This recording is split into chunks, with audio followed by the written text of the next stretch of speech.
In front of me is HONOR Magic8 Pro, and today I would like to show you how you can turn on or turn off easy mode.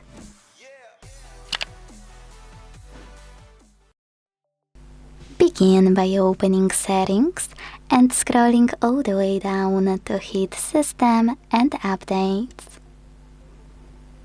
Then click on Simple Mode available here, and to activate it, tap on Enable at the bottom.